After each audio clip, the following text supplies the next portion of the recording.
Michael Popak, Legal AF. The Trump tectonic plates of his criminal cases are all coming to a head this week. And I'm going to give you an update about each one and why this might be the most pivotal moment in Donald Trump's criminal trial strategy that we've seen yet. It's all coming here, hitting together at the intersection of law, politics, and justice, starting with major events in the D.C. election interference case up at the United States Supreme Court. The first appearance by Donald Trump to face and meet in person Judge Cannon in the Mar-a-Lago case as he attempts to postpone that trial that was scheduled originally for May. That happened this week. In Georgia, we have a hearing on Thursday, evidentiary in nature with witness testimony for Judge McAfee to decide whether the Georgia indictment will be dismissed because of some sort of friendship and romantic relationship between not Fani Willis and a lawyer for Donald Trump, but Fani Willis and somebody on her own team. And then lastly, same time, same place as Judge McAfee decides on Thursday whether Donald Trump is going to have his indictment dismissed and get rid of his prosecutors that have been his nemesis with Fani Willis and the Fulton County DA. Judge Merchan up in New York in the Stormy Daniels hush money business record fraud case, scheduled to go to trial on the 25th of March, will reveal a couple of things at a major hearing in that case.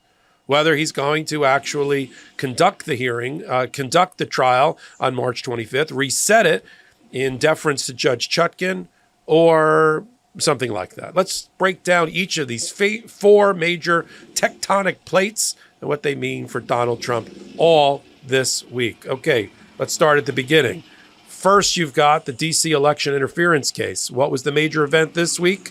The United States Supreme Court has been asked by Donald Trump to stay the Judge Chutkan case, not allow it to proceed, not allow her to set the trial, because he's going to be filing a future appeal of the D.C. Court of Appeals decision that there is no presidential immunity for criminal conduct of Donald Trump to stop the peaceful transfer of power as outlined in the indictment.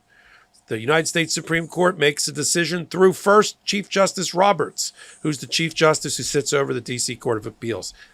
He is their boss, if you will. He can decide to reject the stay on his own, or he can do what I think he's going to do, which is after Jack Smith's team files their piece of paper, which he's given them until next Tuesday, but will be filed, I'm sure, more quickly than that.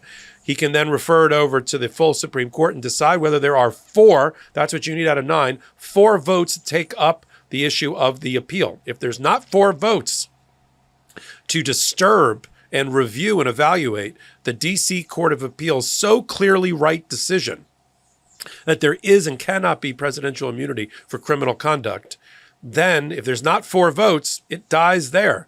The stay is lifted, this temporary additional stay by the Supreme Court until next Tuesday, or whenever Jack Smith files his paper and the Supreme Court rules, and the case returns immediately to Judge Chutkan to set the trial in this case, and she's let everybody know that she's fully available in April, May, June, and July to try this case. My gut is it'll be sometime in June or July if the case gets back to her within the next couple of weeks. If, on the other hand, in this crossroads moment, Roberts leads the Supreme Court through a decision that they need to hear this appeal of the D.C. Court of Appeals on whether presidential immunity applies to criminal conduct as alleged in an indictment or not, then, frankly, that is likely to knock off kilter completely and out of its orbit the D.C. election interference case in front of Judge Chutkan from happening before the election.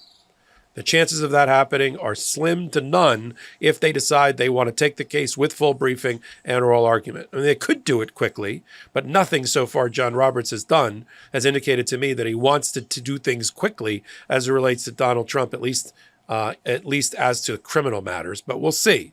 But there is a very real possibility that if the D.C. Court of Appeals decision is taken up on appeal to the United States Supreme Court, that it will kill the chance for a trial before the election in the D.C. election interference case. Let's move on. We talked about tectonic plates. Let's go to the second one. Let's move on to Judge Cannon. Judge Cannon, appointed by Donald Trump, sits in the Fort Pierce Division of the Southern District of Florida, about 60 or 70 miles north of West Palm Beach. As people know from Legal AF, I practiced in Florida, including in front of these types of judges and in Fort Pierce, so I sort of know that courtroom and courthouse well. That case was originally by Judge Cannon, is still technically on the docket to happen in May in the Mar-a-Lago obstruction of justice Espionage Act case against Donald Trump. However, she's done everything in her power so far to slowfoot this and to delay key events in the case, pretrial events in the case, including the review of classified information under the Classified Information Procedures Act, CIPA, that governs this kind of case, because the whole case is about classified information and the handling or mishandling of it in a criminal way, as the indictment is laid out. She has slow-footed and delayed every major deadline in the case. Things that should have happened in a week or a month in her world happened in 3 months and 4 months, which just delays the inevitable, which is she's going to move that trial. Now, she's still got a motion to dismiss that Trump is urging her to dismiss the indictment and to, of course, delay the trial. Now, Donald Trump and his lawyers, at least at the D.C. election interference case that I just talked about, they don't believe the substance of their arguments. They don't believe they have true merit. I assure you, they don't think these legal arguments will ultimately work. They just want a delay in order to get their guy over through the election period and hope that he wins election and can either stop the prosecution or give himself a pardon. That's all they want to do. And so the question there is whether John Roberts is going to buy into that, right, take that bait and give Trump the delay that he wants, knowing that the underlying substantive arguments are basically meritless and very weak. Here in the Cannon case, Cannon has made a series of recent decisions that I'm sure Jack Smith is considering taking it up to the 11th Circuit, her bosses, and arguing that she should be removed from the case.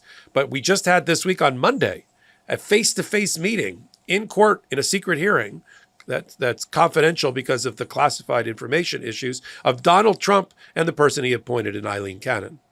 Now, I know there's a lot of speculation about Eileen Cannon bending over backwards in every other way to help Donald Trump. But can you believe this is the first time they've ever met in person? It just happened on Monday.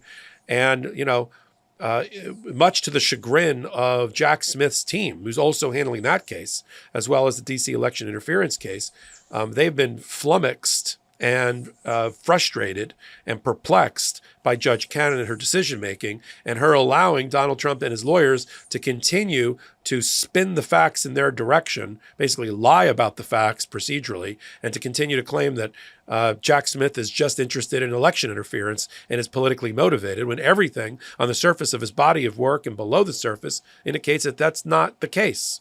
All he's doing is bringing a case to trial on time that's important to the American people to understand the results of before the election. Heart health and staying healthy, especially when you have family, friends, or loved ones that you'll want to be able to spend as much time with as possible, is so, so important. February is Heart Health Month in the United States, and more than half the population would still benefit from blood pressure support. SuperBeets Heart Chews are the #1 doctor, pharmacist, and cardiologist recommended way to support healthy blood pressure. And they even promote heart-healthy energy without the stimulants. Paired with a healthy lifestyle, the antioxidants in SuperBeets are clinically shown to be nearly 2 times more effective at promoting normal blood pressure than a healthy lifestyle alone. And with over 40,000 5-star reviews and counting, people are raving about SuperBeets Heart Chews. SuperBeets Heart Chews are absolutely delicious and are truly much better than any alternative supplements out there. After taking my SuperBeets Heart Chews, I feel like I have more energy and I'm ready to take on the day. SuperBeets is the #1 doctor, pharmacist, and cardiologist recommended heart chew for cardiovascular health support. It's blood pressure support you can trust. Support your heart health with SuperBeets Heart Chews. Get a free month's supply of SuperBeets Heart Chews on all bundles and a free full-size bag of turmeric chews valued at $25 with your order by going to LegalAFBeats.com.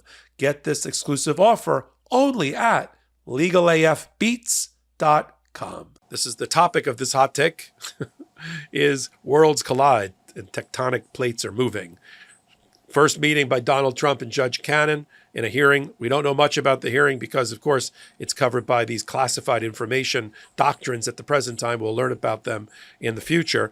But, my speculation, she's going to postpone the key dates in March that she already set. And if she postpones the classified information deadlines in March, which is to the benefit of the defense and Donald Trump, she'll have no choice but to say there's not enough time to try the case in May and take it off the May docket, which takes us to Fani Willis, the Fulton County DA. Also this week, again, that's the theme here, she has a major hearing on her hands on Thursday, an evidentiary hearing that Judge McAfee, who could have canceled the evidentiary hearing and on the papers just declared once and for all that there's nothing unethical about somebody dating somebody else in the same office. But he feels, based on, I guess, the publicity and the things that have been alleged, that Fani Willis has to answer for this. And then he's going to have to decide whether she should be taken off the case and or Nathan Wade, her special counsel, who she's dating, I guess, has to be taken off the case, and what impact, if any, that should have on the indictment, which should be none. I don't think the indictment is in jeopardy. I think the indictment is rock solid. It was generated not by Fani Willis, even Nathan Wade. It was issued by a grand jury in Fulton County, Georgia, and on the backs of or the heels of a special purpose grand jury. So that indictment should be rock solid. The question is Fani Willis, if she's going to be removed. And there's been some new reporting, I'm not sure it's as accurate until I hear it in the courtroom under oath, that maybe Fani Willis misled the court about the date and time and place of her starting her relationship with Nathan Wade. I'm not sure it matters, but if she's caught lying to the court, it's going to be a problem. The lie is that she says she didn't start the relationship till after the indictment, and there seems to be some testimony that may come forward in which a former law partner of Nathan Wade is going to testify, presumably, that relationship started earlier. And it's not about that, as we joke in the law, sometimes it's not the crime, it's the cover-up.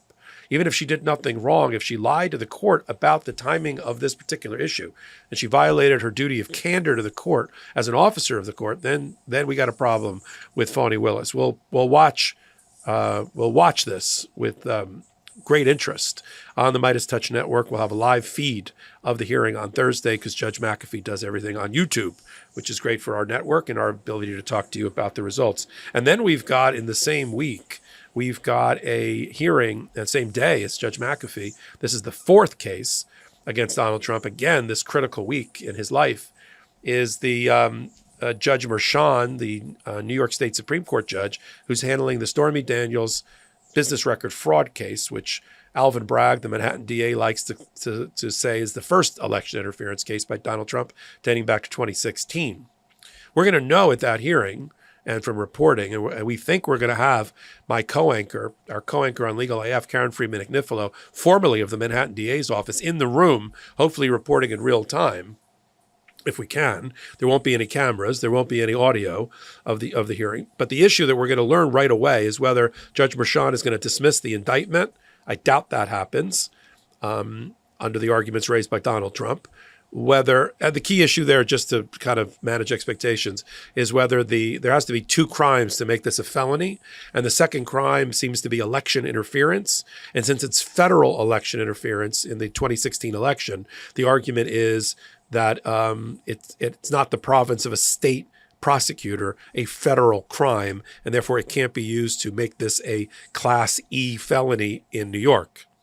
Okay, it's a long-winded way of saying that's the issue that'll be addressed by Judge Merchan. But the bigger thing I'm listening for is whether he reveals that he's been in discussions with Judge Chutkan, the federal judge down in the D.C. election interference case, which they're allowed to do under the canons of judicial ethics, and they've done it before, speaking. That's how we know that Judge Merchan was willing to let Judge Chutkan go first when she originally had a March 4th trial date that's now lost and been taken off the docket completely because of Donald Trump's appeals on immunity. But he was willing to let her go first and not take the March 25th date. Now he's going to have to set the case. It's been penciled in for the 25th of March. But the question is, has he spoken to Judge Chutkan? And based on what's going on the stay issue at the United States Supreme Court that I outlined at the top of the hot take, whether Judge Merchan is going to say, I'm going to delay my trial setting until I give some deference and respect to Judge Chutkan, the federal judge with the bigger case, and see if she still has the ability to take a trial date earlier if I take the March date or April date, it could screw her up from her ability to take her trial date. We'll know if he had that discussion because it'll be revealed in the hearing that comes on Thursday. And we'll cover all of this and update you on everything I just talked about. One place on this dial. The MeidasTouch YouTube channel and on audio podcast platforms of your choice. We do a show we call Legal AF. It's exactly what you think. It's at the intersection of law, politics, and justice. We don't just do all Trump things, as some of my friends like to say. We do things related to civil rights, women's rights, abortion rights, the United States Supreme Court, and the relationship between the states and federalism, and everything else that's out there, including lawsuits related to MAGA and their policies, right here on the MeidasTouch Network. You can follow us at 8 p.m. Eastern Time on MeidasTouch Network for Legal AF, Wednesdays and Saturdays, and then on Hot Takes just like this one. So until my next Hot Take, until my next Legal AF, this is Michael Popok reporting. Love this video? Make sure you stay up to date on the latest breaking news and all things Meidas by signing up to the MeidasTouch newsletter at MeidasTouch.com/newsletter.